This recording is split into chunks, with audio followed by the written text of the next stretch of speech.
How many of you have been thinking of getting in the game of online business and online marketing, but you're not quite sure what to do?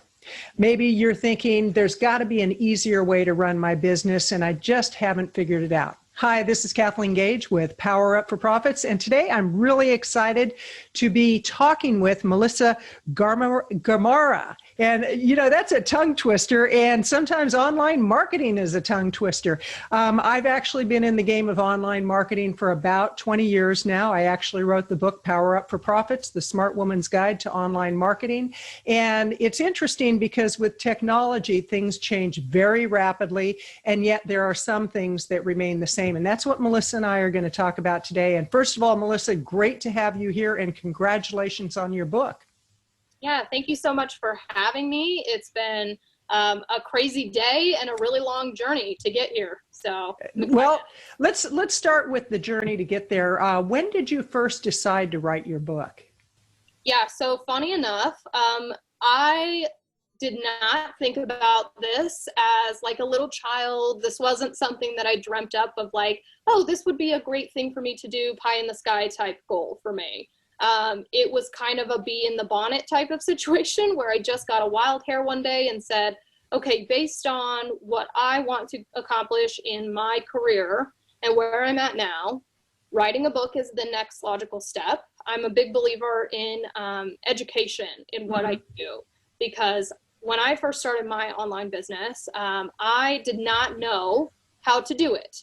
I came from the business finance world where I worked primarily with brick and mortar companies, helping them with their operations and making sure that they had funding to do those things.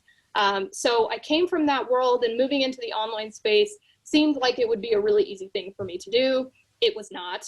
So a lot of the concepts are not transferable, unfortunately.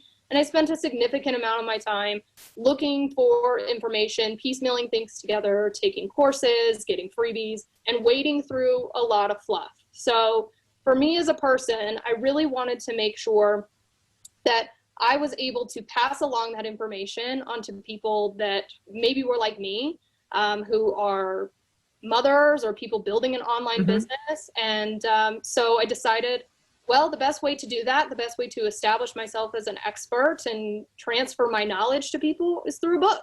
So in February of this year, believe it or not, I wrote this in 8 months and launched it and all that. I decided that writing a book was the next logical step. And, you know, I'm not very old. So I'm 25 years old. I will be 26 at the end of this month. And part of the reason why I really needed to, or felt the need to establish myself as an expert in my industry is because I got a lot of questions from people about what I could possibly offer them because I am so young. There's a lot of people who have a very closed-minded idea of the fact that, oh, you're only 25 and I look very young. So, you know, I got questioned. I remember specifically one person on LinkedIn said to me, what could you possibly offer me that I don't already know? An older gentleman. And I was so taken aback by this, and it stuck with me of like, how could you possibly think that I could offer you nothing simply because I'm only 25? Right. You have no idea what I've been through. You have no idea what I might potentially be able to offer you as far as knowledge. And so that was another driving factor to writing this book and really establishing myself as an expert in my industry. Excellent, excellent. Well, you know, it's interesting because I actually turned 66 in May, and what I find, I used to run a career development company, and it was so interesting because the people that were young looking for jobs would always say, well, I'm too young, and the people who were older would say, well, I'm too old. And it's so interesting that the whole issue was flipped on its side with you of people saying you're too young. And yet, if we look at it, the younger generation tends to have more online knowledge than people my age. And one of the things I run into all the time, especially with women, is they say, oh, I'm too old, I'm stuck in my ways, I just can't do that. How would you address that with somebody who, with your knowledge, you've written a book, and I encourage people to go to Amazon and pick up the book. We'll put the link below in the show notes. And tell us the title of your book again. Yeah, so the title of the book is Transform Your Online Business into a Flourishing Enterprise. I love that.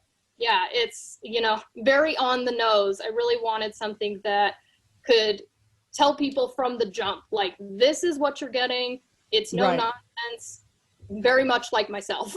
Well, and it's so interesting because right now, those of us who have online businesses, we're able to pivot a lot faster than people who have brick and mortar businesses.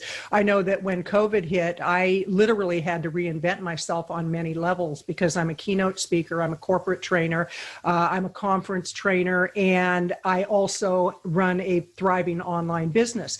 And yet a lot of that came to a screeching halt. And I'll tell you, being in business for 26 years now, there was a part of me saying, how could you be so stupid? How did how did that happen? Don't you know what you're doing?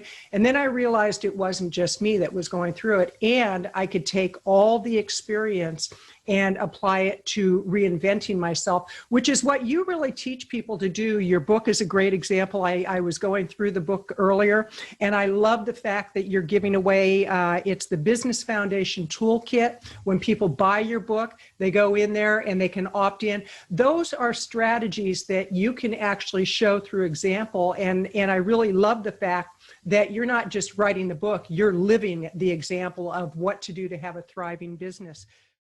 So do you like what you see? If you do, go ahead and subscribe to this channel, hit the like button, and leave your comments down below. What did you most like about this video? By subscribing, you get updates of future videos that I put out.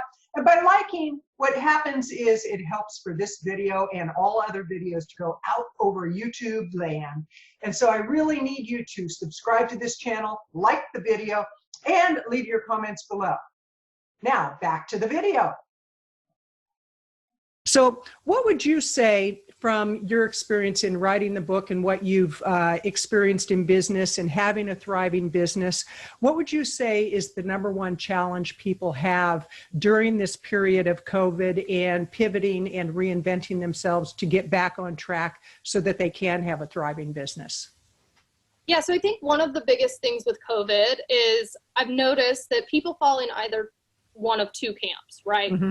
So you are either experiencing a huge influx due to all of the, additional people that are now buying online, people who are moving online. There are people who fall into that camp. And then there are people like you and me who service other business owners that maybe aren't experiencing that huge influx.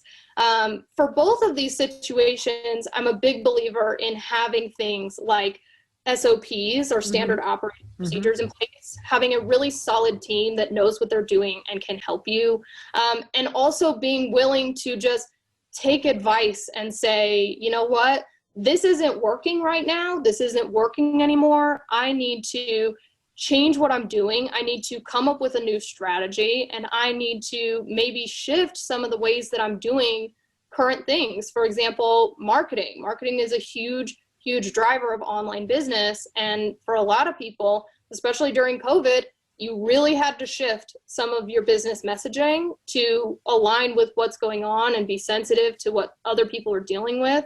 So, being flexible in the online space is the name of the game. If you can't be flexible, you're screwed.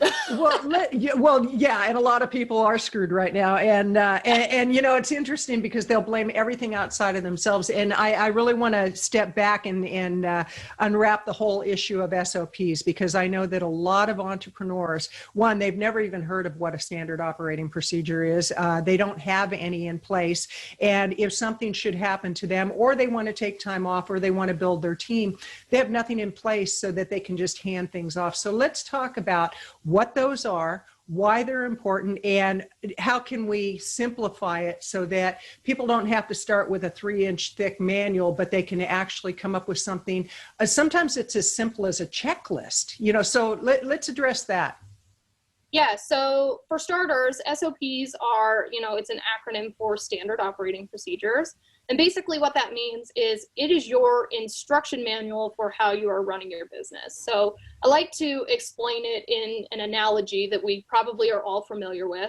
So most of us have ordered something from Amazon or IKEA as a form of, furniture or a chair or whatever. You get it in the mail or you bring it home and it's all in pieces inside of this box. You open up the box and you pull all of these pieces out.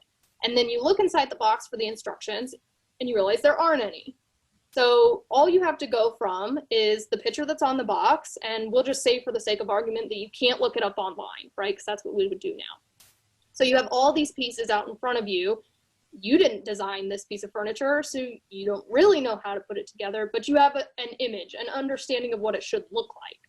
So you start to put things together, and when you're finished, maybe you have a couple of pieces left over, or it leans to one side, or it doesn't quite look like the image. It looks close, but maybe not as high of quality as it could have been if you had the instructions. So this is just like our businesses. What's happening is when you hire people and you don't have SOPs, you can give them a general idea of what they need to be doing. You can do your best to train them, but as we all know, people forget nearly 50% of everything they're taught within the first 24 hours. So a lot of times they're just operating off of memory or sight or whatever else they have at their disposal. And they end up with a desk that leans to one side and has a couple of screws left over. Like, the quality's just not there. So it's really important, especially for online business owners, where you don't see these people every day. They're not in your office making these mistakes. They're online making mistakes behind the scenes, and you don't realize it until it's a catastrophe because you're not standing right there. So I like to think that these are the absolute foundation for any business, but especially for online ones, because of the fact that if you can't maintain quality, your business will literally implode. If you cannot deliver the quality that your clients expect, they will go somewhere where that can be achieved. Right. So obviously that is why, that's what they are, and why they're important. So, yeah. Where would somebody start? And before we continue, I want to remind people, this is Kathleen Gage with Power Up for Profits podcast, and I'm speaking with Melissa Gamarra, and she is the author of Transform Your Online Business, brand new book that just hit the market. And I encourage you to go to Amazon. We'll put the link below. And inside, you'll be able to get the Business Foundation Toolkit. That's absolutely free once you get the book. So I encourage you, get the book. You can get the Kindle version. You can get the print version. And I definitely encourage you to add that to your library. It's in my personal library, and I'm really glad it is, because you've got information in there about entrepreneurial personalities. And I have to say, there was some of that I was going, uh-oh, that's me. Uh-oh, that's me. And I want to talk a little bit about that. But before we do, what's a simple way for someone to get some standard operating procedures? Because I think the thing that probably you hear more than anything is, I just don't have time. It's easier for me to do it myself. I just don't have time. Where am I going to find the time to put it together? And yet it can be a huge time and money saver. So what's a simple procedure or process somebody can implement to get SOPs? Yeah, so there are most often two different ways that you can go about creating SOPs. The more challenging side being that you write it down in the form of a Word document or a Google document, which there's a template that you can follow that's in that format in the Business Foundations Toolkit, so people can get that there. As far as the people who often come to me and say, I just don't have time to write it all out, because it can be very time consuming, because you often want to document the SOP while you're doing the task. So it does add some extra time, and it can be a bit of a pain for somebody who's already really, really busy. So what I often recommend to people who are in that boat, there's a software called Loom, that's Loom, that you can download onto your Google Chrome as an extension. And it allows you to screen capture and talk at the same time. So you can build these videos for people that are basically instruction videos. The important thing to remember when you're building these instructional videos is that you are very, very detailed. So I like to tell people, you need to make them so detailed that a 5-year-old who doesn't know how to turn on a computer can do them, or your 92-year-old grandmother who doesn't own a computer could be given one and do this thing. So they do need to be still very, very informative, and you can't leave a lot to reading between the lines, if you will, even in the video format. But I find that if you just screen record while you actually are doing the task, you're essentially killing two birds with one stone. And so it's a great way for you to build these SOPs and really have it take a fraction of a second for you to start the recording and put it into a Google Drive when you're done. Excellent, excellent. And Melissa, how can people find you? What's the best web address for them to find you? Yeah, so you can find me online. It's www.melissagamarra, that's Gamarra, management.com. And I am at Melissa Gamarra Management on Facebook and Instagram as well. Excellent. And we'll put that again in the show notes. When you were writing your book, because I've written several books and I've had, most of them have been pretty darn successful because my background is marketing, online marketing, Amazon marketing. What would you say has been your greatest challenge when you were writing the book? What was your greatest challenge as you were watching this thing unfold? Because it is like giving birth to a child. Yeah, absolutely. So in the beginning, I originally had the idea that this book would be for people who are my ideal client, people who already work with me. But in writing the book, I realized that a lot of these things need to be in place either before you hire me, or you need to have an understanding of them before you hire me. So, really coming to terms with, okay, this is actually going to be written for people who may not necessarily be at a place where they're ready to hire me right this second, and really shifting my approach in writing the book so that it accommodates those individuals and talks to them from where they are at currently, rather than saying, hey, you're making, $500,000 this year. Here are some things that you want to talk about. These are very different people, and I wanted to make sure that people had information sooner rather than later. So part of doing that was going through the shift in my mindset of who I was writing this for. Right. I also wrote this book during COVID. I actually had COVID. Really? Okay. Yeah. So it was, which luckily I had SOPs. And so my virtual assistant just took over the business for the couple of days that I was down and out. So I am one of those people who practices what they preach.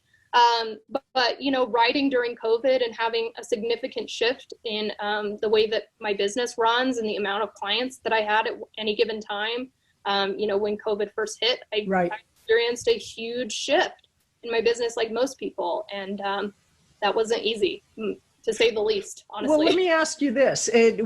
Speaking of the shift and having COVID and you had the SOPs in place, which I love that because you walk your talk. And it's amazing how many people will teach something that they've never experienced, or, it's like if I'm going to go find a yoga instructor, I'm not going to get somebody who's never done yoga before. I want somebody who has the certifications, all of that. But what has changed most profoundly in your business, and what was your big pivot as a result of not only going through COVID, but getting COVID, and what are you doing now differently? Yeah, so one of the biggest shifts that I went through after having COVID was really making sure that I'm communicating more with my VA. So before, we did a lot of our communication through a task manager, which is totally fine. But, I really wanted to keep her more in the loop of what's going on in my business, because of the fact that if something happens to me tomorrow, I need her to know exactly where the business is at right now. And I think that's a huge piece of having really great company morale, is keeping people in the loop. So not only do they feel like they're a part of the business's success, but also they can take over if for whatever reason you have a family member die tomorrow and you need to deal with that. It's incredibly important for you to maintain that level of communication with people. And that was a huge shift for me, because I came from a background where we didn't know what was going on with the company we worked for. Right.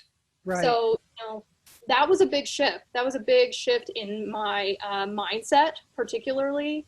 And then, from a perspective of marketing, I really shifted so that I was focusing a lot on helping people prepare so that if they experience something like I did, they can handle it.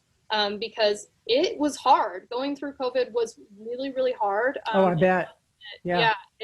I'm a bodybuilder. I was before I had my daughter. I'm very into fitness. And so, the one issue that I dealt with long-term for COVID was I don't have the energy that I used to have. It has really affected my endurance.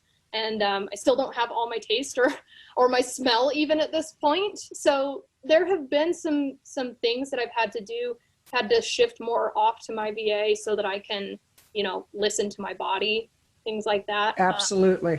Absolutely. To make sure people could handle that if they do get COVID or a family member dies. Well, and that's why I encourage people to get your book, Transform Your Online Business. You can get that on Amazon, and inside are the Business Foundation's Toolkit. I would encourage people to go ahead and opt in for that, because anything that can help you lay that foundation. And it's interesting because one of the things, I've never shared this before, but something that I've done and I've put in place, one, I absolutely have a will. And in the will, we have a lot of animals. So there's money that's set aside for the animals if anything should happen to my partner and I. And also there's certain family members that have a list of who to contact in the case of my death for my business. There's more. It would go into a deeper level. Money's been put aside so that if anything happens to me, they can pay her. She can take care of it and shut everything down like in a heartbeat if that's what I want to do, or if I wanted, will it to a family member. But quite seriously, I am my business, and I do have a virtual team, but you're giving some really valid points on why people need to get the standard operating procedures and really to expect the unexpected in the time of COVID and beyond. So first of all, thank you for coming on the Power Up for Profits show. I really appreciate it. And I'm curious, in closing, what are your parting thoughts for people who are thinking of starting a business, or they're really going through a big pivot in their business? Moving forward, what would you recommend to people? Yeah, so I think a lot of times we can fall victim to our own level of procrastination. And in running a business, wherever you are, you might just be starting, or you may be well into 6 or 7 figures. There's no time like the present for you to prepare yourself for almost anything, right? I think we have learned that preparation is key to actually moving forward and taking things in stride. So for me, if you are saying to yourself, I don't really want to do SOPs, they don't generate, a return on investment right this second, I don't have time, I suggest you to take a moment just to think about what your business means to you, and think about, what if tomorrow somebody came to you and said, I want to, purchase all of your hours, I want to hire you full time. Is that something you're prepared for? Are you prepared if your spouse or child potentially dies tomorrow? Are you prepared to go to the hospital tomorrow? Anything can happen. And I think it's better for you to be prepared than to have kind of that hair on fire, oh crap, what am I going to do moment? And that to me is priceless, that preparation. Excellent. Excellent. Well, I've been talking with Melissa Gamarra, and she is the author of Transform Your Online Business. And I encourage you, again, go to Amazon, get the book, visit her website. We'll put that in the show notes. And Melissa, thank you so much. It's been delightful. Thank you so much for having me. I had so much fun. You bet.